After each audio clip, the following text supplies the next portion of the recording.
en la predicación o compasión o lo que sea y demás y otra cosa y combinaciones múltiples de todo esto. Y reconozco que todo esto tiene su parte. Esa es la razón por la que pensé en todo esto, porque todas se encajan en algún punto. Pero detrás de todo esto, creo que el ingrediente más básico, el más eficaz, el más necesario en la vida de cualquier ministro es el amor de la iglesia. El amor de la iglesia. Porque eso es lo que lo motiva en el resto de las dimensiones. El amor de la iglesia. En Efesios, capítulo 5, versículo 25, dice: Maridos, amad a vuestras mujeres, así como Cristo amó a la iglesia y se entregó a sí mismo por ella. Fue el amor de Cristo por la iglesia que lo motivó para entregarse por ella. Y esa es la razón por la que digo que todos esos otros ingredientes que entran en juego cuando un hombre se entrega por la iglesia dependen del hecho de que él ama a la iglesia.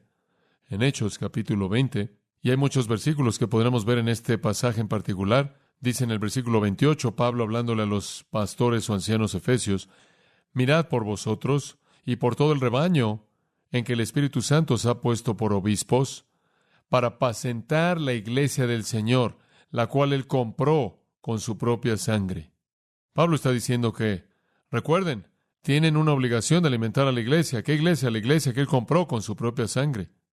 Si él la amó tanto que entregó su sangre por ella, entonces el pastor que sirve bajo el Señor Jesucristo no puede hacer menos que amarla con su ser entero. Jesús amó a la iglesia y se entregó a sí mismo por ella. Él no amó a la institución particularmente, él no amó a la organización en particular, no fue la estructura, él amó a la gente que es la iglesia. Y él estuvo dispuesto y fue capaz de morir por ellos. Y me apresuro a añadir que el apóstol Pablo no estaba lejos de esto. Su muerte no fue sustitutiva, la de Pablo, no fue eficaz, no expió, no fue divina, pero Pablo amó a la iglesia. Y de nuevo, no fue la institución lo que él amó, no fue la denominación la que él amó, no fue la organización la que él amó, fue la gente la que él amó y entregó su vida por ellos. Hay tantas escrituras que hablan de esto que ni siquiera quiero empezar a meterme en todas ellas. Pero el amor del apóstol Pablo por la iglesia se manifiesta una y otra y otra y otra vez. Estoy pensando en 2 Corintios 3:2, donde dice: ustedes son nuestra epístola escritas en nuestros corazones. Ustedes están grabados en nuestros corazones. Nos preocupan.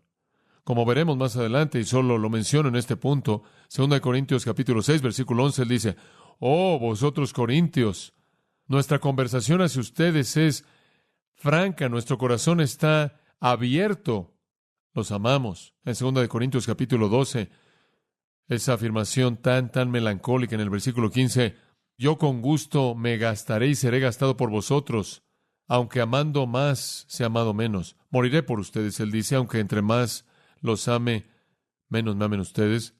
Pablo amó a la iglesia, él amó a la iglesia tanto que en la búsqueda de ello y la madurez de ella, él entregó su vida. Él sufrió dolor a lo largo del proceso hasta que finalmente fue ejecutado.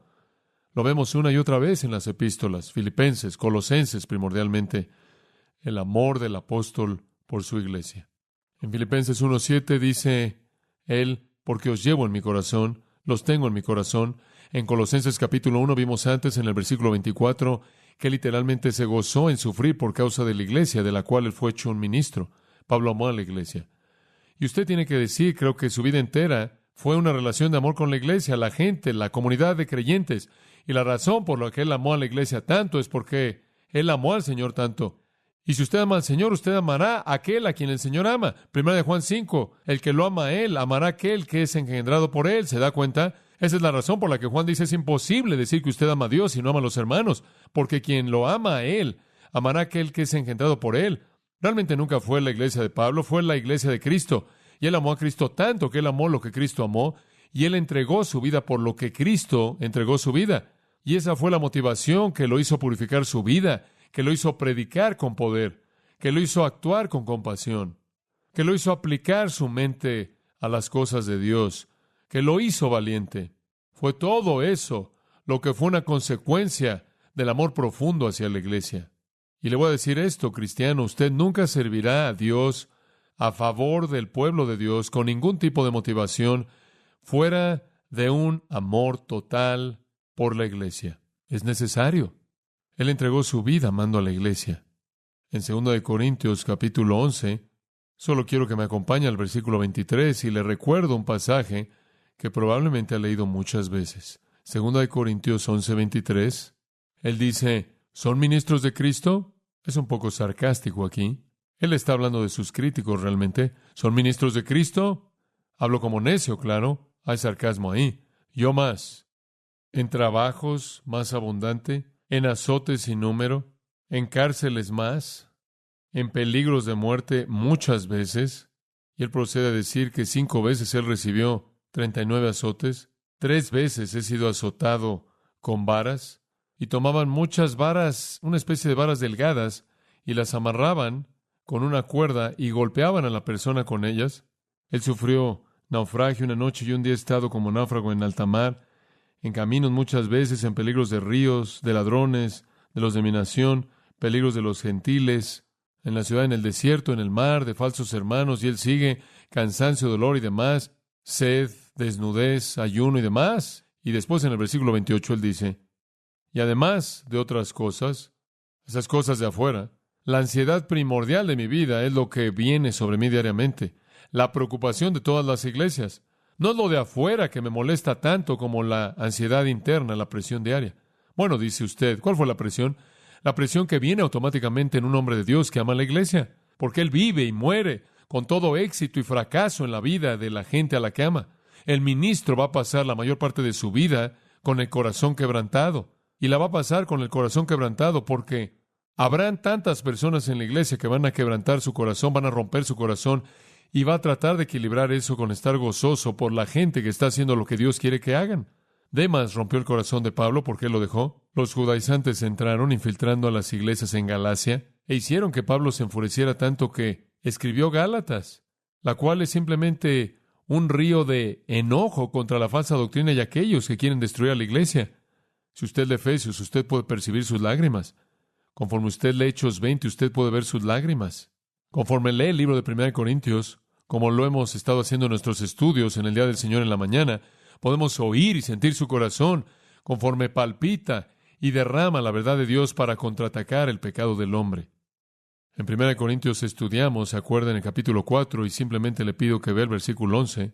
Él dice esto, hasta esta hora actual tenemos hambre y sed y estamos desnudos y somos golpeados, literalmente golpeados en la boca, y no tenemos lugar para vivir y trabajamos con nuestras propias manos, siendo maldecidos, bendecimos, siendo perseguidos, los soportamos, siendo difamados, rogamos, hemos sido hechos como la escoria del mundo y la basura, el desecho de todas las cosas hasta este día. Eso es lo que atravesamos, eso es lo que soportamos. Dice usted, ¿por qué sigues adelante, Pablo? Versículo 14. No os escribo estas cosas para avergonzaros, sino como mis, ¿qué? Hijos amados. Esa es la razón por la que lo hago, porque me son amados. Esa es la razón. Como puede ver, esa es la diferencia entre el profesional y el apasionado. Esa es la diferencia entre el que simplemente lo hace de manera rutinaria y lo cumple a nivel profesional, y aquel para quien es una pasión del corazón. Pablo no podía ministrar sin emoción porque él amaba a la iglesia tanto, porque Jesús la amó, y cualquier cosa que Jesús amó, y cualquier cosa por la que Jesús murió, él moriría por ello. Hechos 20, versículo 1. Simplemente una pequeña frase aquí que creo que es hermosa. Hechos 20, versículo 1. Y después de que cesó la turba, y esta es la turba efesia, cuando arrojaron sus ídolos, después de que cesó la turba, Pablo llamó a sí mismo a los discípulos y ¿qué? Los abrazó. La palabra abrazó literalmente es besó. La palabra aparece en el Nuevo Testamento muchas veces y significa beso, besar con afecto, apasionadamente, y es usada del pródigo cuando llegó a casa y su padre lo besó. Es usada en Lucas capítulo 7 de la mujer que besó continuamente los pies de Jesús, y es usada en la primera iglesia. Hay un sentido tremendo de afecto y todo estaba ligado en el amor de Pablo hacia Cristo. Ahora, esto es lo que yo creo que más que cualquier otra cosa que el hombre de Dios debe tener. Esto es sobre cualquier otra cosa en mi propia vida, lo que oro que Dios me dé, el tipo de amor por la iglesia que me hará sacrificar mi vida por causa de la iglesia. Y esto es lo que hizo que Pablo fuera diferente. Esto es lo que lo hizo estar de hombros arriba por encima de cualquier hombre que jamás vivió fuera de Jesucristo desde la época del Nuevo Testamento. Nunca hubo un hombre como este hombre, debido a su cualidad tremenda de su amor por la iglesia. Y añadido a eso, los dones maravillosos del Espíritu de Dios que Él le dio. Ahora, en su amor por la iglesia, conforme Él llega al capítulo 2, está viendo a la asamblea colosense y Él está incluyendo con ella las otras dos ciudades en esa área, Hierápolis y Laodicea. Las tres eran ciudades hermanas localizadas en el valle Lico. Y Él ve a esa iglesia y a esas otras dos iglesias hermanas siendo atacadas por la falsa doctrina, los falsos maestros. Y como ya vimos en nuestro estudio, hubieron muchos aspectos diferentes de esta enseñanza falsa. La estaban recibiendo de los legalistas, la estaban recibiendo de los que filosofaban, la estaban recibiendo de los ascéticos, gente que quería irse a vivir en un monasterio sola. Estaban recibiendo todo tipo de herejía de todos lados, y Él tuvo un amor tan tremendo por ellos, y aunque Él nunca los había conocido, y aunque no había fundado esa iglesia, cuando Epafras, quien la fundó, y quien era su pastor, vino a Roma, y él era un prisionero durante un periodo de 3 años, y le contó de ella, creó en su corazón tal angustia que se sentó y escribió la carta a los colosenses. Y él dice en el versículo 1 del capítulo 2, porque quiero que sepáis cuán gran lucha sostengo por vosotros y por los que están en la Odisea, y algunos manuscritos añaden también por los que están en Hierápolis, y por todos los que nunca han visto mi rostro.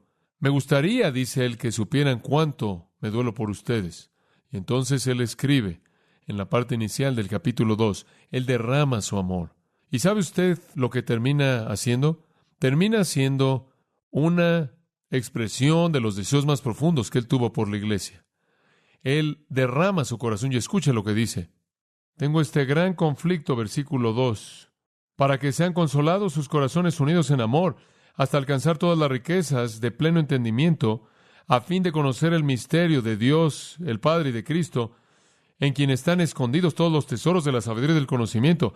Y esto lo digo para que nadie os engañe con palabras persuasivas, porque aunque estoy ausente en cuerpo, no obstante en espíritu estoy con vosotros, gozándome y mirando vuestro buen orden y la firmeza de vuestra fe en Cristo. Por tanto, de la manera que habéis recibido al Señor Jesucristo, andad en Él, arraigados y sobreedificados en Él, y confirmados en la fe, así como habéis sido enseñados, abundando en acciones de gracias. Abundando en acciones de gracias. Ahora, lo que se reduce en esos simples versículos son 5 cosas que Pablo desea por la iglesia, que se derraman a partir de su amor por gente que él nunca ha visto, por un grupo de personas que él nunca ni siquiera ha conocido, pero eso no importó, porque como puede ver, ahora escucha esto, su amor por la iglesia no dependía de la gente que estaba en ella, dependía del Cristo que murió por ella. ¿Se da cuenta? No fue un amor discriminador, no fue un amor que estaba aislado a los que le caían bien a él en términos de personalidad, o inclusive los que él conocía, sino que él podía amar a la iglesia entera, por igual, porque él amó a Cristo. Y entonces él derrama su amor, y conforme se está vaciando aquí, usted puede seleccionar a partir de este derramamiento de su amor 5 cosas que él desea por la iglesia. Y son como una lista que usted y yo debemos revisar. Y vi estas 5 cosas y simplemente revisé mi propia vida a la luz de ellas. Y también revisé Grace Community Church a la luz de ellas, porque tienen una importancia vital. Ahora regresemos al versículo 1 y comencemos ahí. Porque quiero que sepáis cuán gran lucha sostengo por vosotros. La palabra lucha toma una palabra que él usó en el versículo previo, la palabra luchando, en el versículo 29, es la forma del verbo agonizo, de la cual obtenemos agonizar. Es una palabra que se relacionaba de manera especial con el esfuerzo deportivo en donde alguien estaba agonizando y esforzándose por ganar. Él dice, no conocen la angustia y el dolor que soporto por ustedes. Y la palabra agón quizás solo tiene su entendimiento definitivo para un deportista. Nadie más que un deportista quien ha estado en el esfuerzo del tipo definitivo de competencia en donde la victoria es todo, entenderá lo que significa buscar una meta, experimentando el dolor que va más allá de lo que uno puede creer para alcanzar lo que usted está buscando. Y lo he experimentado algunas veces. Me acuerdo jugando en un juego de fútbol americano durante 60 minutos con un hombro dislocado, deseando tanto ganar que ni siquiera se lo dije a alguien, y simplemente soportando, como dicen, soportando el dolor. Y es lo que Pablo dice, experimento agonía. Él no estuvo solo. Epafras, observa el capítulo 4, versículo 12. Epafras, quien fue su pastor, quien vino y le dio el reporte a Pablo, él tuvo lo mismo. Versículo 12. Os saluda Epafras, el cual es uno de vosotros, siervo de Cristo, siempre rogando encarecidamente por vosotros en sus oraciones, para que estéis firmes, perfectos y completos en todo lo que Dios quiere. Aquí está el mismo espíritu, la misma actitud, otro hombre con el mismo corazón que se dolía por la vida espiritual de la gente de Dios. Y como dije, la emoción de Pablo no es simple amor personal, no es nada más que él está preocupado por algunas personas que le caen muy bien. Él tiene esta agonía por gente que él nunca ni siquiera ha conocido, porque él ama a la iglesia en cualquier lugar. Que Dios nos ayude a tener ese tipo de actitud en lugar de estar amargándonos, en lugar de ser orgullosos, en lugar de gozarnos en el fracaso de otros creyentes. Debemos tener la misma agonía en nuestros propios corazones y almas por aquellos creyentes que no están tan bien como Dios quisiera que estén. Me gustaría que pudieran entenderlo, él dice. Me gustaría que pudieran entender lo que siento por ustedes. Él anhelaba que ellos crecieran y maduraran, como cualquiera de las congregaciones a las que él mismo había ministrado. Y creo que esta idea de poder amar a la iglesia que usted realmente no conoce establece un patrón para todos aquellos que ministran. De ninguna manera minimizo su pasión por la gente que estaba cercana a él, pero estuvo bien que él los amara por igual. Y entonces a partir de este amor vienen los deseos más profundos por la iglesia y veámoslos. Número uno, lo primero que él quiere para la iglesia es que sea fuerte en corazón. Fuerte en corazón. Versículo 2. Para que sean consolados sus corazones o fortalecidos. Para que sus corazones puedan ser fortalecidos. Aunque no han visto mi rostro en la carne, tengo una gran agonía por ustedes. No quiero que caigan en doctrina falsa. No quiero que sean arrastrados por el error. Quiero que sean fuertes en corazón. Y quiero hablar de esto por unos minutos. Ve la palabra corazón para que sus corazones sean fortalecidos. Ahora, cuando hablamos del corazón, ¿qué queremos decir? Tenemos que aclararlos, porque en el idioma inglés y español, el corazón es el lugar ¿de qué? De la emoción. Mi corazón clama por ti, decimos. Te amo con todo mi corazón. El corazón es el símbolo de la emoción. Para el hebreo no era el símbolo de la emoción. ¿Escuchó eso? En el idioma inglés y español el corazón representa emoción. Para el hebreo no era así. Ahora, los hebreos se refirieron a dos órganos del cuerpo y quiero hablar de estos dos. Los dos órganos a los que se refirieron muchas veces en las Escrituras son las entrañas y el corazón. No se asuste. Hay muchas referencias en la Biblia al término entrañas. Han sido muy bien borradas en las últimas traducciones, pero la traducción pura del hebreo indica que esa es la palabra. Ahora es usada en la Biblia para hablar del vientre, del estómago, de los intestinos y de otros órganos abdominales. Entonces se convierte en un término general para las entrañas, por así decirlo. Cuando un hebreo dice, mis entrañas tal y tal, significa que lo siento en las entrañas. Eso es lo que le está diciendo. Ahora, escuche esto. Los hebreos no conocían nada de pensamiento de especulación y no conocieron nada de interpretar cosas en abstracción. Todo para ellos fue una realidad concreta, experimental, física. Acompáñeme y le voy a enseñar. Acompáñeme al Salmo 22:14. Y aquí hay una descripción de Jesús en la cruz. Y este es un retrato profético de él en la cruz, pero quiero que observe cómo el salmista expresa lo que Jesús siente. Él está muriendo en la cruz. Estoy siendo derramado como agua. Todos mis huesos están fuera de sus coyunturas. Un retrato perfecto de la crucifixión. Ahora escuche esto. Mi corazón es como cera. Está derretido en medio de mis entrañas. Y aquí él quiere decir, mi área entera abdominal está turbada. Lo siento en las entrañas, es lo que él está diciendo. Lo siento en mi estómago está afectado. Un concepto muy experimental, no es abstracto en absoluto. Un hebreo nunca diría, siento cierta ansiedad. Como puede ver, la ansiedad es una abstracción. Usted tiene que decir lo que significa con eso, pero él no dice eso. Él no habla en términos abstractos, él habla en experiencias. Lo siento en el estómago. Le voy a mostrar otro. Esto es muy interesante. Cantar de los Cantares, capítulo 5. Y sé que todos se están apurando por llegar ahí. Cantar de los Cantares de Salomón, capítulo 5, versículo 4. Ahora, esto es muy interesante, simplemente para darle una idea de cómo el hebreo expresaba sus sentimientos.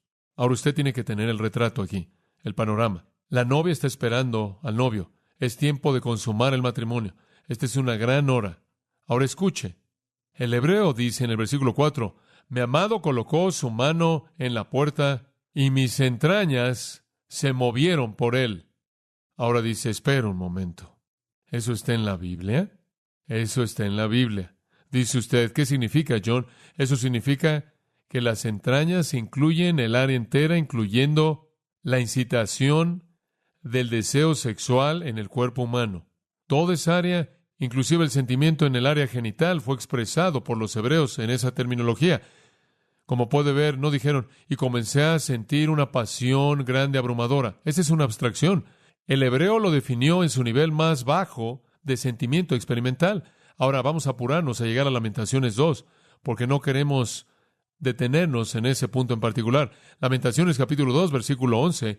Como usted sabe, la Biblia realmente no es tan reservada acerca de algunas cosas por las que la gente siente ciertas reservas. Quiero que sepa eso. Lamentaciones capítulo 2, versículo 11. Ahora Jeremías, él fue un patriota. Digo, realmente fue un patriota. Jeremías, pero no fue un patriota ciego. Él amó a su país cuando su país amó a Dios. En Lamentaciones 2:11 él dice, mi país está despedazando, en esencia. Él está viendo la muerte de su país. Esa es la razón por la que Lamentaciones es llamada Lamentaciones. Es el lloro de Jeremías por la muerte de su país. Él dice, mis ojos están llenos de lágrimas, y aquí viene, mis entrañas están turbadas. Lo siento de nuevo en el estómago. El dolor en mi estómago estoy en problemas ahora. ¿Usted ha experimentado eso? Él está teniendo respuestas psicosomáticas en su cuerpo a la ansiedad en su mente, pero el hebreo lo expresa en términos de síntomas psicosomáticos, no en términos de la abstracción. Entonces, bíblicamente, las emociones, en el Antiguo Testamento en particular, no son experimentadas como abstracciones, sino al nivel más bajo de la experiencia. Y entonces, ahora escuche esto, en los casos de las entrañas siendo usadas en las Escrituras, tienen referencia a las respuestas emocionales. Entonces, para la mente hebrea, el corazón no es el lugar de la emoción. ¿Qué es? El estómago, las entrañas. Además, vea 1 Juan capítulo 3. Y voy a llevar esto a su conclusión y mostrarle algo interesante en un momento. Esto es interesante también, pero es algo que es muy interesante. 1 Juan 3:17. Y nunca había entendido esto. Me acuerdo cuando era un pequeño y oía a mi papá predicar. Y esto fue antes de que volvieran a traducir esto. Y siempre oí eso. No sabía de lo que él estaba hablando. Algunos de ustedes quizás están en la misma situación, pero dice en 1 Juan 3:17, pero el que tiene bienes de este mundo y ve a su hermano tener necesidad y cierra sus entrañas o corazón de él, ¿cómo mora el amor de Dios en él? Hombre, eso es extraño. ¿Qué es lo que él está diciendo? Él simplemente está expresando lo que en la mente hebrea es algo obvio. Él está diciendo, mira, cuando ves a alguien que tiene necesidad, esa necesidad debería causar un sentimiento en tu estómago, debería motivarte y causar algo en tu estómago y hacerte sentir cierta ansiedad real. Ahora observe, en cada uno de esos pasajes que le mostré, las entrañas siempre están respondiendo. Respondieron al dolor en la primera que le dije, respondieron al sexo en el Cantar de los Cantares, respondieron al desastre en el caso de Jeremías y responden a la necesidad humana en el caso de 1 de Juan 3. De tal manera que en la mente hebrea, las entrañas siempre son aquello que responde. La emoción se sienten en el interior. Ahora dice usted, ¿a qué respondieron? En la mente hebrea siempre respondieron al segundo órgano que presentaron, el corazón. El corazón, ahora escuche. Dice usted, bueno, ¿qué simboliza el corazón? Apocalipsis 2:23, y le voy a mostrar algo muy interesante. Apocalipsis 2:23.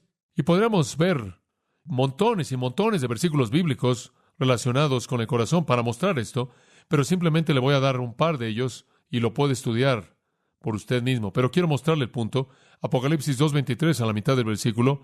Yo soy aquel, el Señor está hablando, yo soy el que escudriña la mente y el corazón. Ahora, lo que usted tiene aquí es juicio, porque Él acaba de hablar del hecho de que Él va a arrojar esta situación pecaminosa en particular en gran tribulación si no se arrepienten y matan a los hijos con muerte y etcétera, etcétera. Y Él dice, yo escudriñaré las mentes y los corazones. ¿Qué es el corazón? Escúcheme. En primer lugar, vemos a partir de ese pasaje que el corazón es el lugar de la responsabilidad. Es el lugar de la responsabilidad. Engañoso es el corazón, en Jeremías 17. Engañoso es el corazón más que todas las cosas, ¿y qué? Y perverso. Es el lugar de la responsabilidad. Es aquello que Dios va a juzgar y Él va a probar que los corazones de los hombres es aquello que es justo o impío. Cuando Dios redime a Israel, Él va a quitar su corazón de piedra y les va a dar ¿qué? Un nuevo corazón. Es el lugar de la responsabilidad, es aquello que es juzgado. Profundicemos. No puede ser emociones, entonces. No puede ser emociones. ¿Qué es? Veamos Apocalipsis 18:7. Y aquí le está hablando de Babilonia, la grande, la destrucción del sistema del mundo final en la tribulación. ¿Cuánto se había glorificado a sí misma? Apocalipsis 18:7. Se glorificó a sí misma y vivió en lujos. Tanto tormento y tristeza le daré. Escuche, porque dijo en su corazón, me siento como reina y no soy viuda, y no veré tristeza. Ahora observe algo.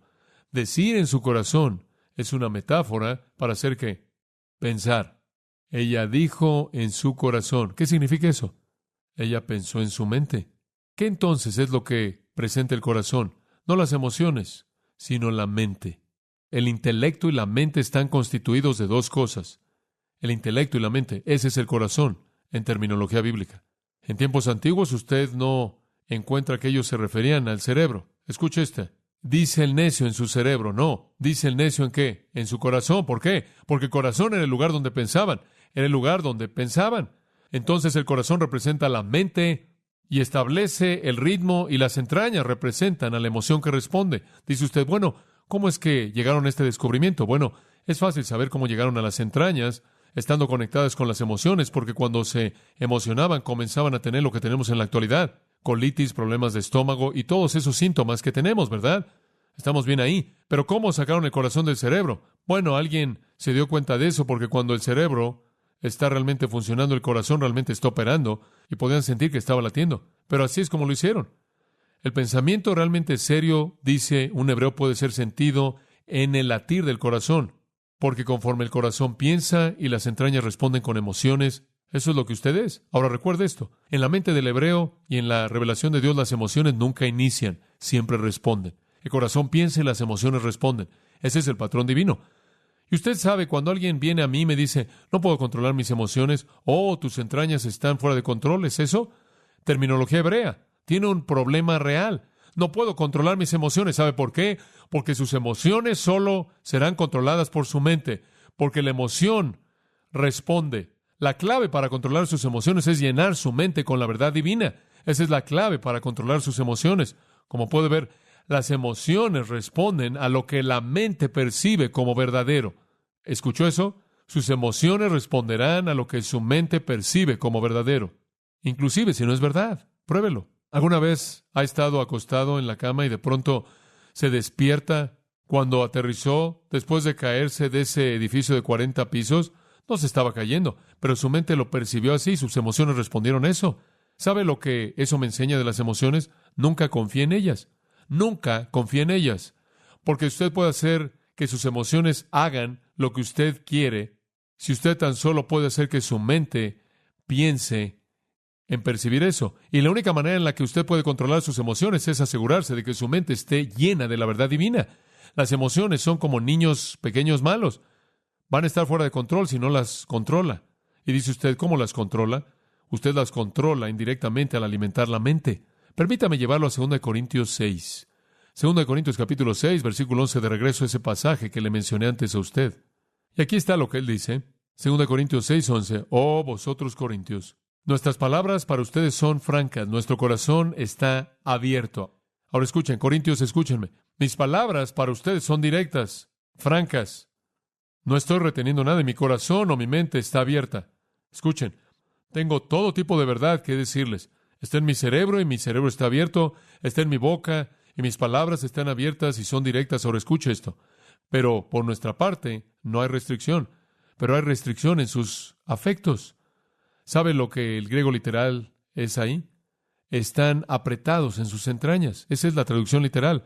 Ciertamente me gustaría impartirles verdad de mi mente a su mente, pero ustedes están tensos emocionalmente. No lo quieren recibir. Escuchen esto. Los corintios habían colocado una actitud emocional en contra de Pablo, de tal manera que no podían recibir la verdad. Las emociones estorban a la gente. Simplemente piensa en la persona que viene a la iglesia y tiene algo en contra de mí. No pueden aprender, ¿verdad? Porque han colocado sus emociones enfrente de la verdad. Las emociones han dejado de responder y las emociones están a cargo. Aquí los corintios estaban colocando las emociones primero. No querían aceptar a Pablo. Estaban emocionalmente enojados con él. Estaban siendo hostiles hacia él y no podían percibir la verdad. Tenían todo al revés. Cuando la gente comienza a colocar las emociones primero, entonces realmente se meten en problemas. Una ilustración clásica de eso, en la actualidad, es el movimiento carismático, los pentecostales. ¿Sabe lo que intentan hacer? Intentan echar a andar las emociones en la mente y lo meten usted ahí y tienen suficientes aleluyas funcionando y usted hace a un lado la mente y usted realmente echa a andar las emociones. El único problema es que las emociones están respondiendo a algo que perciben que no es la verdad, porque no ha habido una presentación de la verdad. Lo que intentan hacer es hacer un cortocircuito de la verdad y dejar que las emociones estén desenfrenadas. Y eso es lo opuesto del patrón bíblico. Como puede ver, las emociones siempre deben responder a la verdad. La clave entonces para la conducta y la clave para controlar la emoción es el corazón. El corazón es visto como la mente. Necesitamos implantar la verdad en la mente y controlará las respuestas emocionales. No sé usted, pero cuando estaban cantando esta noche, cuando los niños estaban cantando esta noche, me puse algo sentimental. ¿Usted se puso sentimental? ¿Sabe por qué me puse sentimental? Por la verdad. Cada vez que cantaron algo que era la verdad, ¡oh, maravilloso! Simplemente me puse sentimental. Usted en cierta manera se siente con cierto sudor, usted sabe, y tiene este tipo de piel enchinada espiritual, sus emociones están reaccionando a la verdad. Así debe ser. Y esa es la razón por la que Proverbios 4:23 dice, y esto es bueno, guarda tu corazón. ¿Qué significa? Guarda tu mente, tu cerebro con toda diligencia, porque de él emana la vida. ¿Se da cuenta? Usted debe controlar la vida, proteger su mente, no dejar que nadie haga un cortocircuito con ella. Eso está en el 4:23. Y Proverbios 22:5 sigue, espinos y cardos están en el camino de los perversos, pero el que guarda su alma se alejará de ellos.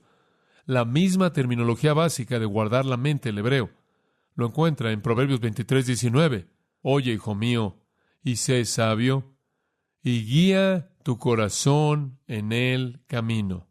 Guía tu corazón, guárdalo y guíalo, para que pueda oír y percibir la verdad y para que tu emoción pueda responder a la verdad. Un pasaje hermoso, Deuteronomio 4:9, no puedo resistir leérselos. Mira por ti mismo, guarda con diligencia tu alma, no sea que te olvides de las cosas que tus ojos han visto, y no sea que dejen, escuche, tu corazón. Lo vuelvo a leer, escuche esto, cuídate a ti mismo, guarda tu alma con diligencia, no sea que olvides las cosas que has visto y dejen tu corazón. No olvides la verdad, guarda tu corazón. En el Salmo 139, una porción hermosa de las Escrituras, en los versículos 23 y 24, examíname, oh Dios, y conoce mi ¿qué? Corazón. Pruébame y conoce mis pensamientos. Como puede ver el corazón equiparado con los pensamientos, y ve si hay en mí camino de perversidad y guíame en el camino eterno. Guarda el corazón, guía el corazón. Pida a Dios que proteja el corazón. Ese es su cerebro, su mente. Un buen hombre, dijo Jesús en Mateo 12:35, del buen tesoro del ¿qué? Corazón saca buenas cosas. Toda la bondad saldrá de la mente. La mente debe guiar el patrón de la conducta. Un pasaje más, Mateo 15:19, porque del corazón salen los malos pensamientos, homicidios, adulterios, fornicaciones, robos, falsos testimonios, blasfemia. Jesús dijo en Mateo 12, todas las buenas cosas salen del proceso de pensamiento. Jesús dijo en Mateo 15, todas las cosas malas salen de los procesos de pensamiento. Entonces la Biblia dice, Dios guarda mis procesos de pensamiento. Ahora regresemos a Colosenses y veamos lo que esto significa para usted a continuación. Me encantaría que supieran cuán gran lucha sostengo por vosotros y por los que están en la Odisea y por todos los que nunca han visto mi rostro, para que sean fortalecidos, ¿qué? Sus corazones. ¿Qué significa corazones? Mentes. Pablo dice, lo primero que quiero de ustedes es que sean fuertes en corazón. ¿Qué significa la palabra consolados? Dice ustedes, consolados en mi Biblia, claro, paracaleo. Paracaleo es una palabra muy hermosa, es una palabra usada repetidamente en el Nuevo Testamento y una palabra que siempre contiene la idea de fortalecer. En Efesios 6:22 dice, para que Él fortalezca vuestros corazones. En 2 de Tesalonicenses 2, fortalezcan sus corazones. La palabra paracaleo incluye la idea de consuelo, incluye la idea de valentía, incluye la idea de ser fortalecido y siempre conlleva todos esos aspectos. De hecho, podemos mirar hacia atrás en la etimología y encontrar el uso de esta palabra, y significa específicamente fortalecido. Un incidente como ese es usado por un historiador griego. Él dice, hubo un regimiento griego que había perdido el ánimo y perdió la valentía y estaba totalmente desanimado. Y usted sabe, estaban a punto de darse por vencidos. Y el general envió a un líder nuevo y dio un gran discurso y los alentó tanto que fueron fortalecidos y salieron y se volvieron héroes. Significa fortalecer, significa proveer un hombre interno valiente, fuerte, un intelecto y una mente que actuará de manera heroica para Dios. Un corazón fuerte significa una mente firme, una mente que tiene valentía, una mente que tiene convicción, una mente que cree, una mente que tiene principios. Dice usted, ¿pero cómo haces eso, John? ¿Cómo es que tienes una mente fuerte? Y Pablo realmente está diciendo, no quiero que ustedes se vuelvan presa de la enseñanza falsa de los que promueven el error. No quiero que caigan ante estas personas que les están enseñando mentiras. Quiero que sean fuertes en su mente. Quiero que se aferren a la verdad. Dice usted, ¿pero cómo te vuelves fuerte así? Le voy a mostrar. Efesios 3:16 se lo dice en un versículo. ¿Cómo es que se fortalece esa parte interna de mí? Versículo 16, Él ora al Padre, que Él los conceda según las riquezas de su gloria, el ser fortalecidos con poder por su ¿qué? Espíritu. ¿Quién es el fortalecedor del corazón? ¿Quién es? Es el Espíritu Santo. Y lo necesitamos. Vivimos en un mundo con un corazón débil. La gente no tiene convicciones. La gente no cree en cosas. La gente no conoce la verdad. La gente no aprende la verdad. No busca la verdad. No investiga la verdad. Y Él dice, quiero que sean fuertes en ella. Quiero que sean valientes. Quiero que sean consolados, alentados y fortalecidos por ella. Todo eso está en la palabra paracaleo. Y el Espíritu Santo es el que lo puede hacer. Dice usted, ¿cómo sucede, John? Yo creo que conforme usted cede al poder del Espíritu de Dios, conforme usted anda en el Espíritu, Él fortalece el hombre interior. Creo que eso es lo que Él está diciendo aquí. Usted le entrega al Espíritu de Dios el control de su vida, día tras día, momento a momento, y el Espíritu de Dios alimentará a ese hombre interior. El Espíritu de Dios, por la revelación de Dios, alimentará su mente y fortalecerá su mente. Conforme cedemos momento a momento a la presencia del Espíritu de Dios, somos fortalecidos. Pablo es una ilustración perfecta de eso. En Hechos 9, él nos dice que fue convertido. Inmediatamente una de las cosas que comenzaron a suceder después de que él se convirtió fue que él comenzó a ser fortalecido. Hechos 9:22, pero Saulo se incrementó en fortaleza. Él se volvió más y más fuerte. No fue que él estaba levantando pesas y no fue que él estaba comiendo mucha comida. Fue que él estaba siendo equipado por el Espíritu de Dios y él se volvió tan fuerte en su corazón. Se volvió tan sólido en su confianza. Se volvió tan estable en su ministerio que en el capítulo 20, versículo 22, él dijo, estoy ligado en el Espíritu a Jerusalén. No sé lo que va a pasar, pero oigo que cadenas y aflicciones me esperan, pero ninguna de estas cosas que me conmueven. Fuerte, fuerte en su corazón. Él tuvo convicciones acerca de Dios. Él tuvo convicciones acerca de la voluntad de Dios para su vida. Él tuvo convicciones acerca de los actos de obediencia que Dios estaba pidiendo de él. Y él fue lo suficientemente fuerte como para hacerlo. Él fue fuerte. Valentía tremenda es la que tuvo Pablo. En 2 Corintios 4:9 él dice, somos perseguidos, pero no desamparados, derribados, pero no destruidos, siempre llevando en el cuerpo la muerte del Señor Jesús para que la vida de Jesús también sea manifestada en nuestro cuerpo. Él dice en el versículo 8, tenemos problemas en todos lados, sin embargo, no desmayamos, perplejos, pero no hemos perdido la esperanza. Él dice, enfrentamos mucho, pero nunca nos rendimos. ¿Por qué, Pablo? Porque somos fuertes. ¿Cómo llegaste a ser fuerte? Al andar en el Espíritu, y el Espíritu derrama fortaleza divina después de todo. Ahora escúcheme. Si la palabra paracaleo significa fortalecer, es la misma palabra que es usada en Juan 14, 15 y 16 como el nombre del Espíritu Santo. ¿Se acuerda usted de que el Espíritu Santo es llamado Paracleto?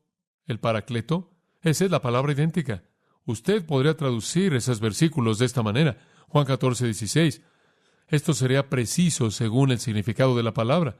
Juan 14, 16. Jesús dice, y yo oraré al Padre, y Él os dará otro fortalecedor. Versículo 26. Pero el fortalecedor, quien es el Espíritu Santo, a quien el Padre enviará en mi nombre, Él os enseñará todas las cosas. Juan 15, 26. Pero cuando el fortalecedor venga. Juan 16, 7. Si no me voy, el fortalecedor no vendrá. Es la misma palabra. Si usted va a ser fuerte en su corazón, entonces va a tener que ser fortalecido por el fortalecedor, y ese es el Espíritu Santo. Y le voy a decir lo que hace que un cristiano sea débil. Y ese es un cristiano que todo el tiempo anda en la carne, ¿verdad? Escuche, cada paso que usted da, caminando en el Espíritu, es un paso como si fuera levantar pesas. Usted es más fuerte en su mente, en sus convicciones, en las cosas que usted conoce y cree acerca de Dios. Ahora quiero profundizar un poco más. Aunque el Espíritu Santo es el fortalecedor, Él usa instrumentos humanos. Él usa gente como yo para fortalecerlo a usted, a gente como usted para fortalecerse unos a otros. Escuche Hechos 18:23. Y después de que Él pasó algo de tiempo ahí, esto es Pablo, Él partió y fue al país de Galacia y Frigia. Y ahora escuche, fortaleciendo a todos los discípulos. ¿Qué estaba haciendo Él? ¿Qué estaba haciendo Pablo? ¿Qué les hizo? Él fue ahí y expuso sus mentes a la verdad divina, y eso los fortaleció. Dios usa instrumentos humanos capacitados por su Espíritu para fortalecer. ¿Ha leído 1 Timoteo 6:2 de esta manera? Pablo le dice a Timoteo al final del versículo, estas cosas manda y fortalece. Mismo verbo. ¿Sabe usted lo que fortalece? La enseñanza. Estas cosas enseña y fortalece. Es la palabra de Dios en las manos del Espíritu de Dios, sea directamente conforme Él le ministre usted o mediante un maestro que lo fortalece usted. Estudiamos Judas recientemente. Esto es bueno, amados. Cuando di toda diligencia, Judas 3, para escribiros acerca de la salvación en común, me fue necesario escribiros y fortaleceros para que contendáis ardientemente por la fe que ha sido una vez dada a los santos. Él dice, tuve que escribirles para fortalecerlos. ¿Qué quieres decir? Tuve que impartirles conocimiento cerebral para hacerlos fuertes. Escuche, la gente no se fortalece al ejercitar sus emociones. ¿Entiende eso? Usted debe entender lo que dice. Quiero que tengan corazones fuertes. No significa quiero que tengan emociones ejercitadas de manera excesiva. Lo que significa es que quiero que tengan la influencia del Espíritu de Dios y la verdad de Dios en su mente. Y entonces va a venir del Espíritu Santo, quien es el fortalecedor, y vendrá de otros instrumentos, tales como Pablo, tales como Judas, tales como yo, tales como cualquier persona. ¿Y sabe una cosa? Vendrá de usted, porque si usted es fuerte, usted podrá transmitir esa verdad. Permítame mostrarle eso en 1 Corintios capítulo 1. Escuche esto. Esto realmente es emocionante. Cada vez que usted ve la palabra consuelo o consolación, puede ser traducida fortalecido. 2 Corintios 1, 4 o 3. Bendito sea el Dios y Padre de nuestro Señor Jesucristo, Padre de misericordias y Dios de toda fortaleza, que nos fortalece en toda nuestra tribulación para que podamos, ¿qué? Fortalecer a aquellos que están en cualquier problema por la fortaleza con la que nosotros mismos somos fortalecidos. Porque así como los sufrimientos de Cristo abundan en nosotros, así también nuestra fortaleza también abunda por Cristo, para que si somos afligidos sea para su fortaleza. En otras palabras, lo que soportamos lo pasamos a ustedes como fortaleza. Al final del versículo, sea que seamos fortalecidos, es para su fortaleza. Como puede ver, Él está diciendo, miren, lo que atravesamos, las pruebas que enfrentamos, las transmitimos a ustedes en fortaleza. Corazones fuertes. Pablo dice, oro por ustedes, Colosenses. Oro porque sean fuertes de corazón. ¿Qué quieres decir, Pablo? No quiero decir que tienen emociones fuera de control. Lo que quiero decir es que tomen su corazón, el cual es la mente, la fuente del intelecto y la voluntad, y lo fortalezcan, para que conozca la verdad y tengan la voluntad de actuar en base a la verdad. Y después las emociones seguirán. ¿Alguna vez tuvo uno de esos pequeños juguetes en donde usted le daba cuerda, lo empujaba y salía zoom ahí por el piso? El primer día, el segundo día no parece hacer nada porque su hijo lo rompió. Ahora escuche, las emociones son como esa cuerda. La verdad es como su mano. La verdad es lo que le da ese empuje inicial y lo lleva. Después las emociones entran en juego y siguen. Pero usted no lo puede hacer al revés. Usted no nada más puede sentarse y decir, máquina, avanza, avanza. Sus emociones responden. Y cuando la verdad de Dios es metida a su mente y usted la entiende y actúa en base a ella, echa a andar la cuerda de la emoción y lo seguirá guiando. La oración de Pablo por usted y su oración.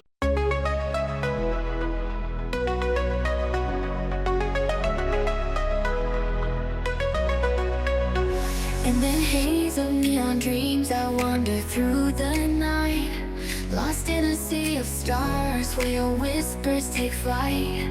Electrified emotions, they dance around my heart in this digital garden where we never have to part. Shadows blend with colors as the beat sets me free.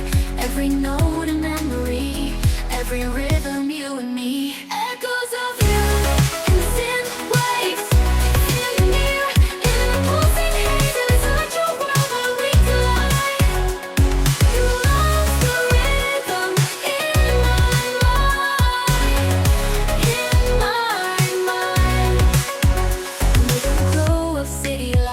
our shadows intertwine in this kaleidoscope of love where the past and future align. With every step I take, I feel your presence strong, and this digital symphony where our hearts belong. Shadows blend with colors as the beat sets me free. Every note a memory, every rhythm you and me. Echoes of you in synth waves, feel you near in the pulsing haze. Inside your world where we collide. You love the rhythm in my mind, in my mind. And in silence between the beats I find your voice. In the flicker of the lights I see your choice.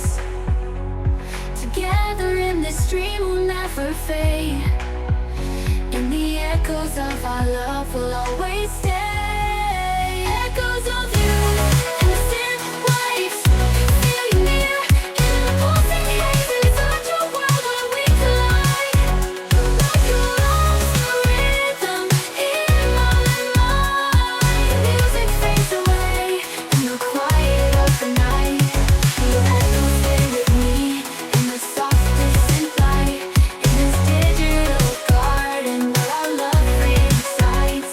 In the echoes of you, I'll always confide.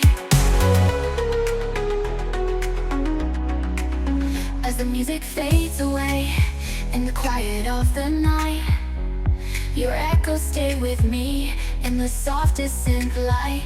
In this digital garden.